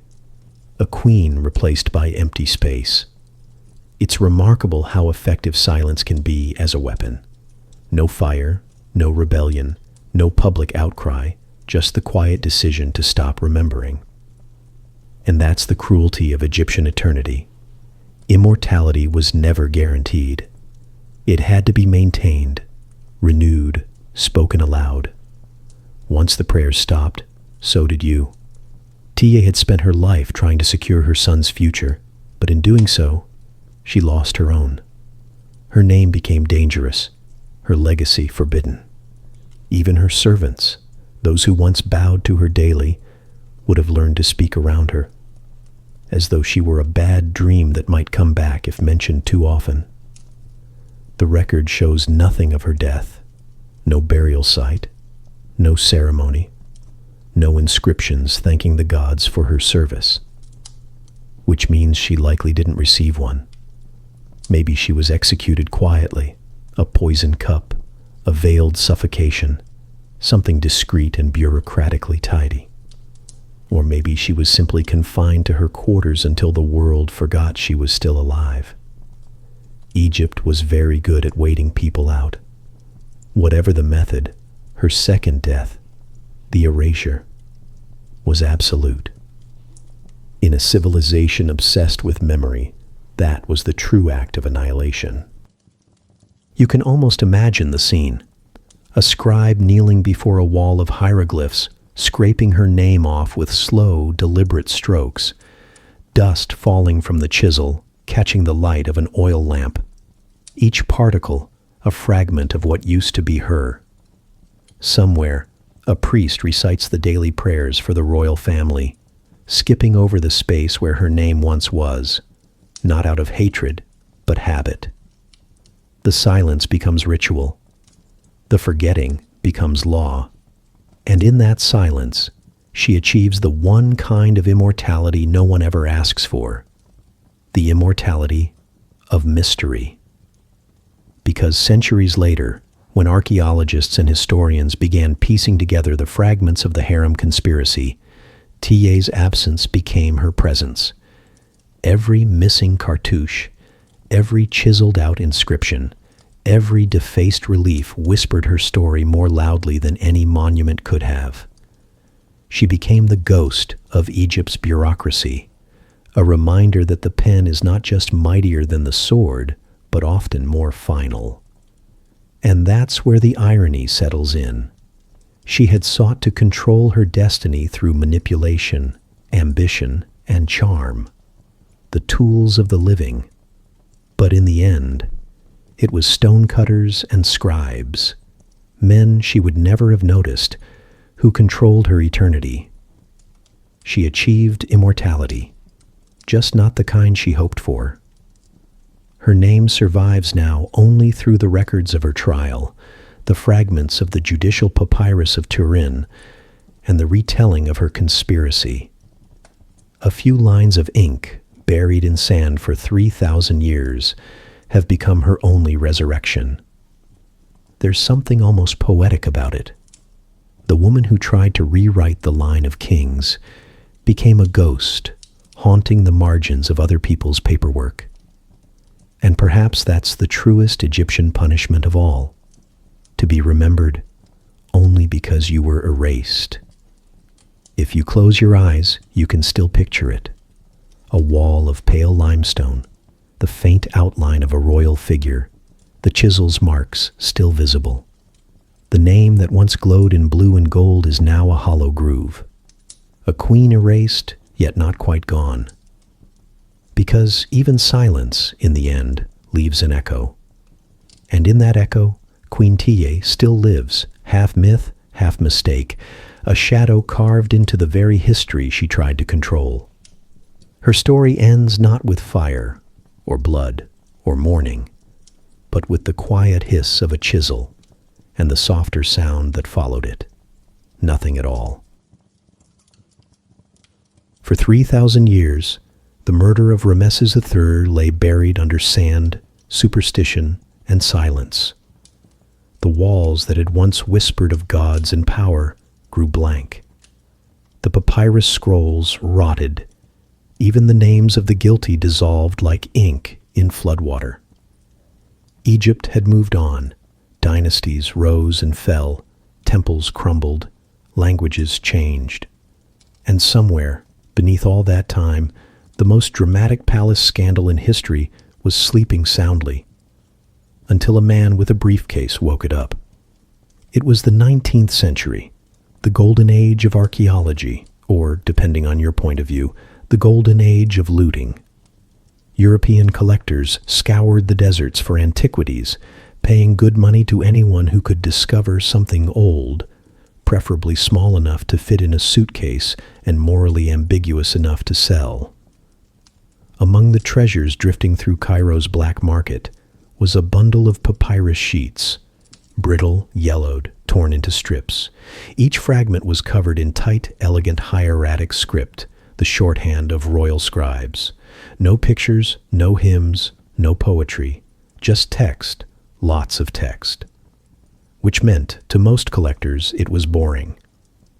Fortunately, Egyptologists are professional readers of boring things. The fragments eventually made their way to the Museo Egizio in Turin, Italy, though not all at once. Dealers had realized they could make more profit by slicing the papyrus into pieces and selling them separately, like pages from a divine jigsaw puzzle. So when scholars first unrolled them in Turin, it looked less like a relic and more like the aftermath of an ancient paper shredder. For years, nobody knew what they were reading. The handwriting was uneven, the grammar official, and the subject matter seemed unusually grim. There were names, accusations, verdicts, but no context. It took decades and several very patient curators to realize what they had. Piece by piece, line by line, the fragments began to fit together. What emerged was no ordinary record. It was a courtroom transcript, the judicial papyrus of Turin, the legal document detailing the investigation, interrogation, and punishment of the conspirators who had murdered Ramesses III. In other words, the missing chapter of Egypt's royal history. It listed everyone involved: servants, scribes, guards, nobles, even the prince himself. Each name accompanied by a note of guilt, confession, or execution. It was the ancient equivalent of a scandal report, written in the same tone of exhausted officialdom that still dominates government paperwork today. The papyrus was incomplete, damaged, and written in a bureaucratic dialect so dry that only Egyptologists could love it. But it was unmistakably authentic and astonishing. For the first time, there was proof that even pharaohs could fall victim to palace intrigue. Imagine the reaction of those 19th century scholars. Victorian gentlemen in waistcoats and spectacles, sipping tea in museum basements, realizing that their boring scroll contained one of the most explosive court cases in human history. No wonder it took them years to publish it. And yet, as incredible as it was, the papyrus still didn't answer the most important question: how did the pharaoh actually die? The text was coy, perhaps deliberately so. It described the killing of the god, but never explained how it was done. For centuries, Egyptologists speculated wildly. Poison, stabbing, sorcery, suffocation. Take your pick. It wasn't until the modern era that science decided to join the conversation. In the 1960s, X-rays were taken of Ramesses III's mummy. They revealed nothing. The embalmers had done their work too well. The linen wrappings were dense, the resin thick, so the mystery persisted. Then came 2011, and with it, the technology that ancient Egypt could never have imagined: CT scanning. A full-body digital autopsy, 3 millennia late. The results were stunning. The images showed, in high resolution, a deep, clean cut across the pharaoh's neck, severing his windpipe, his blood vessels, even his spine. The injury had been immediately fatal. Forensic teams also spotted something even more astonishing. Nestled within the wound was an Eye of Horus amulet, placed there by embalmers to magically heal the gash for the afterlife. It was a posthumous apology, an attempt to make a murdered god look divinely intact. It took a CT scanner and a very patient museum curator to solve what was basically a family argument gone cosmic. The scan didn't just confirm the conspiracy, it humanized it. You could almost see the scene unfolding, the desperation, the silence, the precision. And beneath all of it, the eternal irony of Egypt, that a civilization obsessed with eternity had spent 3,000 years trying to bury a secret that refused to stay buried. When historians matched the forensic evidence with the judicial papyrus, everything fell into place. The court document was no longer an abstract record. It was a confession in ink. Every line corresponded to real wounds, real people, real fear. Ramesses III, the last great pharaoh of the New Kingdom, hadn't died of age or accident or divine withdrawal. He had been assassinated by his own household, and his killers, his wives, his servants, his son, had failed so spectacularly that the universe seemed to save the receipts. Modern science restored what ancient politics had erased. And there's something wonderfully perverse about that. For a king who built monuments to preserve his legacy, it wasn't stone that saved him. It was archaeology. The temples he carved crumbled. The tombs he filled were plundered. The priests forgot his prayers. But a few fragile pages of papyrus, half sold on the black market, resurrected his story better than any pyramid could. That's the quiet genius of history. It remembers the things meant to be forgotten. And perhaps that's why the harem conspiracy still fascinates us. It's not just a tale of royal intrigue or divine downfall. It's proof that even empires built on eternity can be undone by paperwork. Somewhere in the vaults of the Turin Museum today, the papyrus still rests, fragile, yellow, threaded with ancient ink, the handwriting uneven, the sentences clipped, the tone weary but absolute. If you could read it in person, you'd find no drama, no flourish, just a list of names, crimes, and sentences. Yet behind every line is a human heartbeat, stopped centuries ago, but still echoing faintly through the fibers of that paper. The scribe who wrote it could never have imagined that people in another world, another language, would one day decipher his notes and gasp. But that's the magic of history. It doesn't ask for permission to be remembered, and so, against every attempt to erase him, Ramesses III became immortal again, not through temples or triumphs, but through curiosity, not through worship, but through research, not through divine blessing, but through the patient hands of museum staff, tweezers in one hand and magnifying glass in the other, piecing eternity back together on a desk in Turin. Some kings earn their glory by conquest. This one earned it by autopsy. And that's how history works, really. Slowly, stubbornly, hilariously late. It always arrives after the funeral, rummages through the ruins, and says, "Ah, so that's what happened." 3,000 years of silence undone by a few centimeters of papyrus and a machine that sees through stone. The gods must have laughed, because in the end, Ramesses III was right about one thing. He did achieve immortality, just not the kind he paid for in gold. In ancient Egypt, death wasn't the enemy. It was part of the plan. The Egyptians didn't fear dying. They feared being forgotten. The real danger wasn't the grave. It was silence. You could live 1,000 lives in the afterworld, sail with Ra across the sky, and dine with the gods every night. But only if someone back home remembered your name. Without memory, your spirit dissolved. Without prayer, your journey stalled. And without a tomb, you had nowhere to return to. To the Egyptians, existence was a collaboration. You lived because others said you did.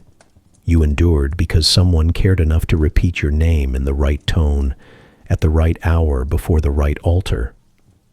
Which makes the story of Ramesses III so haunting. He didn't just lose his life, he lost his continuity.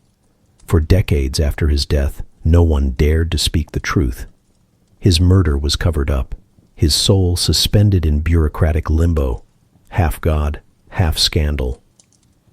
The priests continued their rituals, of course. The temples still praised the living Horus, Lord of the Two Lands. But they didn't mention that the living Horus had been, quite recently, very dead. For a man who built monuments to eternity, that silence was the cruelest punishment of all.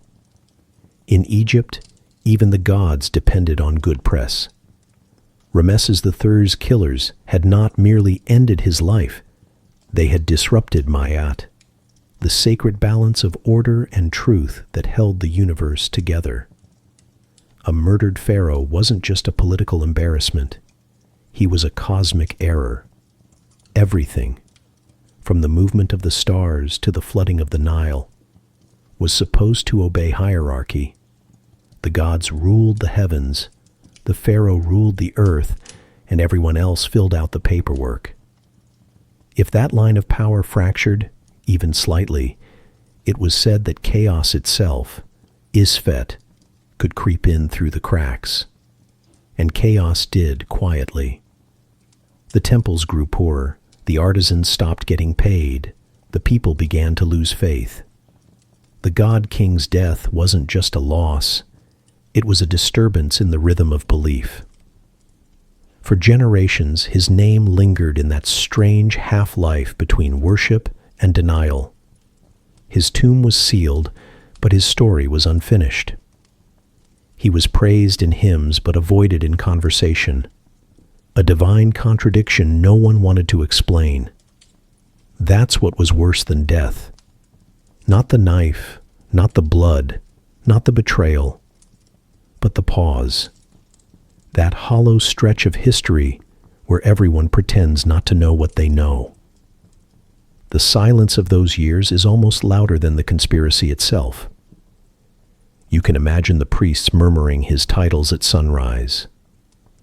King of Upper and Lower Egypt, beloved of Amun, while avoiding each other's eyes, silently counting the seconds until the hymn ended. They would have known. Everyone would have known. And yet, they had to keep the lie alive, because the truth might have unraveled the whole world. The Egyptians had a word for that too. Sekum, the power of a name to shape reality. As long as the lie was spoken, it became the truth. But the truth, as always, was patient. 3,000 years later, we found him again, and spoke his name aloud. Ramesses, the name carved on a tomb, whispered in museums, printed on postcards, spoken in documentaries, murmured by people who never knew him. He achieved what every Egyptian wanted, remembrance, though not in the way he imagined. He wanted eternity carved in stone. He got it digitized in high definition. And perhaps, in a poetic sense, that's still a kind of afterlife. Because immortality was never really about pyramids or statues. It was about attention. It was about being talked about. Even the gods, with all their temples and festivals, relied on gossip to stay alive. Every prayer was a retelling. Every carving was an act of advertisement. Every offering, a reminder that relevance is the closest thing to resurrection. Ramesses III built his empire on that principle. He filled Egypt with his likeness, his name chiseled into every block of stone from the Delta to Nubia. He wanted no one to ever forget him.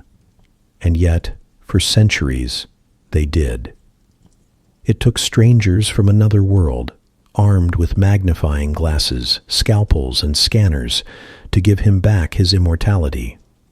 Archaeologists became his new priests, museums, his new temples, exhibitions, his new afterlife festivals. He was reborn, not through magic, but through curiosity, not through prayer, but through research. There's a certain elegance in that.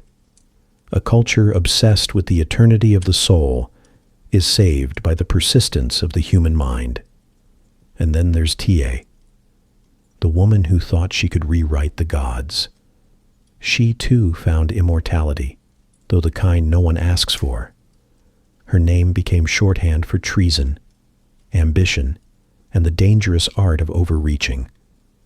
Her erasure made her eternal. Everyone wants to be remembered kindly. Some just overdo the branding. Together, their story is a mirror of every civilization that's ever existed. The rulers, the dreamers, the schemers, the ones who wanted to live forever and ended up trapped in footnotes. Because memory, like sand, shifts. It buries and reveals, punishes and forgives, always deciding anew who deserves to stay visible. That's the quiet cruelty and beauty of history. It doesn't kill you. It just edits you. The Egyptians believed the gods measured a person's heart against a feather, a perfect symbol of truth. But history measures by something far more fickle, interest. Who we talk about, who we search, who we click on. In the end, immortality isn't stone or scripture. Its attention span. Ramesses III, Queen Tia, and their doomed son all share the same strange afterlife. They live because we're still talking about them. And maybe that's the moral buried beneath all the curses and carvings. That eternity doesn't belong to the righteous or the divine. It belongs to whoever manages to stay interesting. Because even gods rely on gossip to survive. After Ramesses III, Egypt kept breathing, but the breaths came slower. His son, Ramesses IV, ruled dutifully, almost nervously, as if afraid to make too much noise in a palace still echoing with ghosts. The temples continued their rituals. The Nile continued its rhythm. The gods, polite as ever, pretended nothing had happened. But the empire was fading. Each generation of kings grew smaller, their reigns shorter, their monuments humbler. The stone carvings lost their confidence. The hieroglyphs began to repeat themselves, like a language running out of new ways to praise. And in that long decline, the priests grew powerful. They took the gold, the temples, the prayers, all the divine maintenance that the pharaohs could no longer afford. The living gods of Egypt slowly became ceremonial, and the gods themselves, perhaps weary of mortal politics, withdrew into their sanctuaries to wait out eternity. The palaces fell silent. The harem's laughter, the conspirators' whispers, the pharaoh's breath, all of it sank into the quiet dust. Even the murals, once painted in gold and lapis, dulled to the color of sand. The empire that had once measured eternity in stone was now measured in ruin. And still, in a way, it endured. Not in the way Ramesses III intended, but in the way all great stories do. Every grain of sand over his tomb carries a secret syllable of his name. Every statue half buried in the desert keeps watch over a civilization too proud to admit it ended. He built for eternity, but eternity, as always, had other plans. And yet, even now, if you listen closely, beneath the noise of tourists and wind, you can almost hear it. A rustle of linen, a whisper of papyrus, the faint hum of a story that refused to die. Sleep well. The desert keeps its secrets, but it tells them eventually, usually to people curious enough to listen. And if you've made it this far, you're one of them. You've helped keep their memory alive simply by being here, by remembering what history tried to forget. Subscribe if you love what I do here. It tells me that somewhere out there, someone is still listening. And that's how immortality works, after all.